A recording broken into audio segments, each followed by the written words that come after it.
the up and coming documentary on the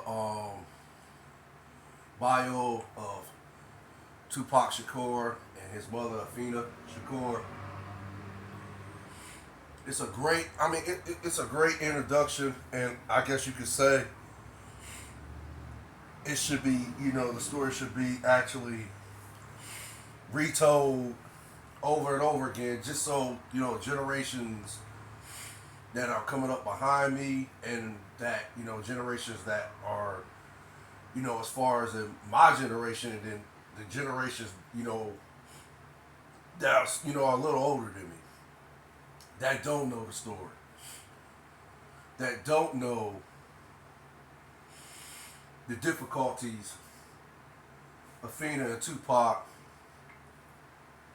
endured during their lifetime, if that makes sense. As far as in Afina raising Tupac and his sister in poverty.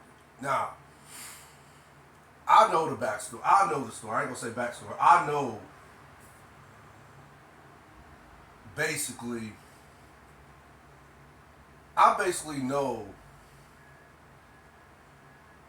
and not personally. I'm not saying I know them two personally. I never met them, but I know enough about the pretty much the history between the two, and again how difficult it was to raise Tupac and his sister in poverty, and and keep in mind, before Afina gave birth to Tupac and his sister, she was a Black Panther. She was a member of the Black Panthers. So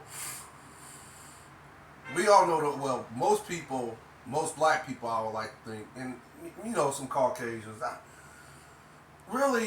can't really speak on that for certain. All I can say is most people know the history of the Black Panthers and how they were at war with the government.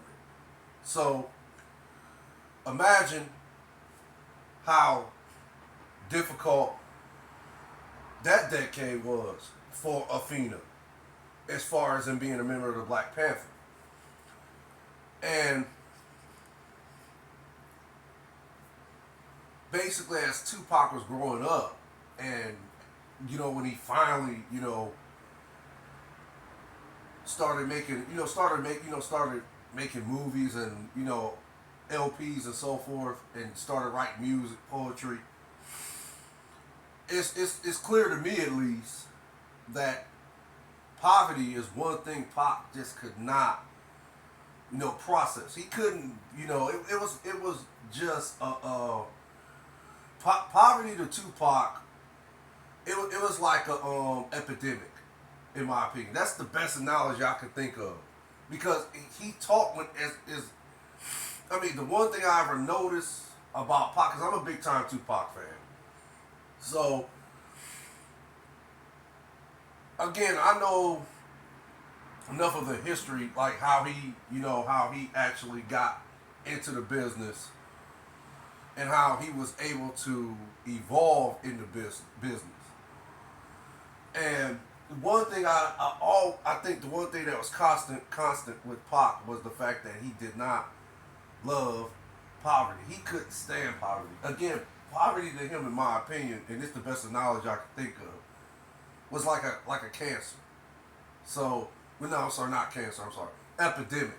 So he constantly kept relaying these messages about growing up, in a house with no lights on, no heat, being on welfare, not having, many clothes to wear.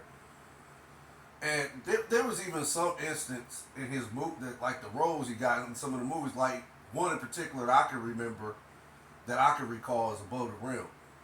And it's the classic scene between Leon and Tupac, as far as in, brothers.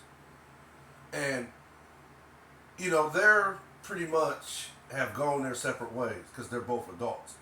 But the scene that really pretty much resonated with me as far as in Pac's struggle with poverty is when him and his brother had that discussion regarding, how rough it was for them growing up.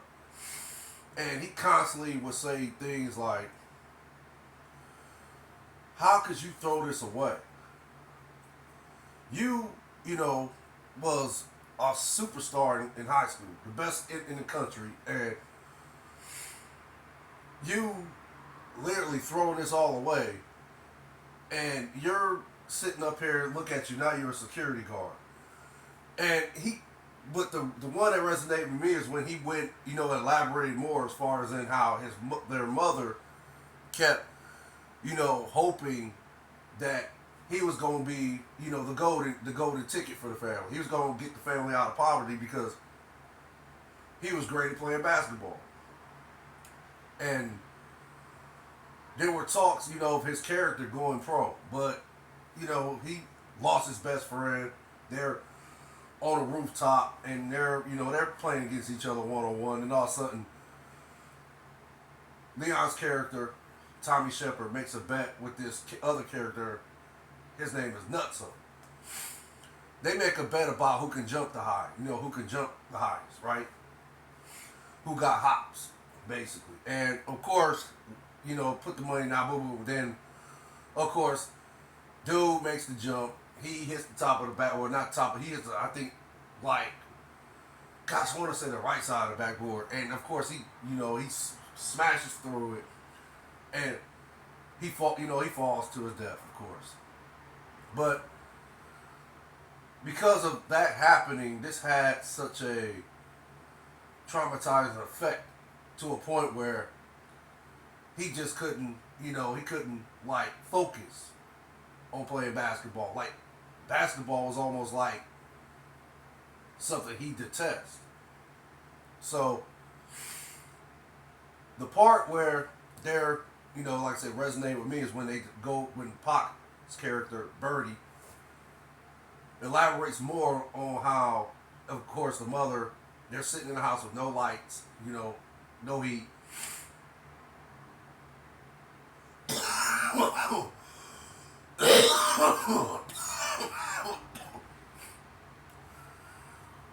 They're both in front of the store. Both in front of the stove. And Birdie's mother, she's rocking back and forth. And of course she's going, oh shit, oh shit.